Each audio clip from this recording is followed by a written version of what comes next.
Yes. Oh. Hey Tina. I'm Ryan. This is my hip practical exam video D. And the first test that I'll be doing for this video is going to be the Thomas test. So first things first, I'm going to have the patient lying in supine. I'm going to have her cross her arms on her chest like this. And I'm going to have her put her legs together and make sure they're fully extended. And then I'm going to come over and I'm going to fully flex the hip like this.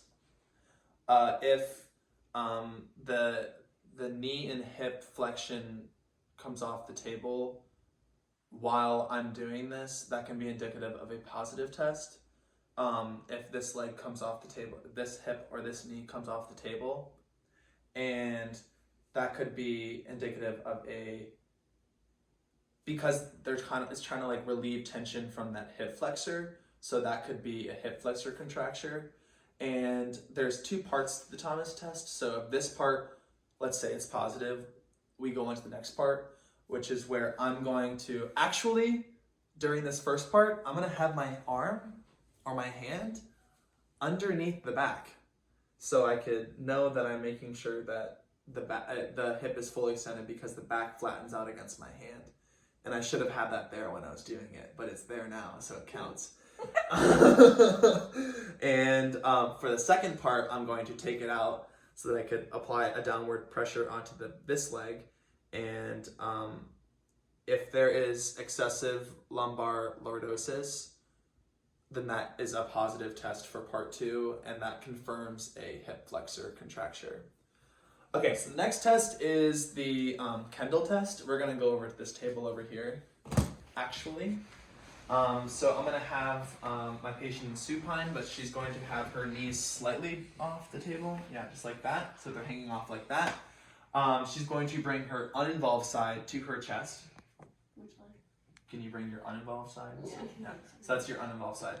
So this, while she's doing this, a positive test would be if she tried to relieve tension on her muscles by extending her leg out like this. That would be a positive test. And if it was positive, I would move on to part 2 for the Kendall test. So Thomas and Kendall both have a part 2.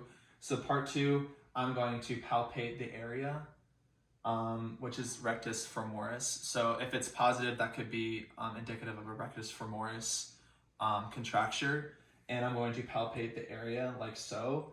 If there's no palpable tightness when I'm doing this second part, then that could mean that there is a tight capsule or ligament. And then let's say her leg were to abduct while she did this test, or while she brought her knee in like this, then that could possibly indicate a IT band tightness. We're gonna come back over to our handy dandy little table, and we're gonna do the piriformis test. So the piriformis test, I'm gonna have my patient lay on her uninvolved side. So the uninvolved side, you can face that way, and I'm going to place her into the fair position, which is going to be about 60 degrees flexion and a relaxed flexed knee, like so. I'm going to add pressure here at the hip, and then I'm going to apply a downward force on the knee, like so. If there is pain in the buttock or pain in that area, then that could be a positive test and indicative of a piriformis contracture. And let's say if there was pain in the buttock as well, they could also mean a sciatic nerve impingement because of that tightness of the piriformis. And then the last one is a Trendelenburg test. You can stand on up, Adelaide. That was a struggle. So I'm going to ask her to, brother, you're getting this book. I'm going to ask her to stand on one leg, and with the free leg, I'm going to check if there is any dropping. If there were to be a drop, that would be a positive test, and that would be indicative of gluteus medius. We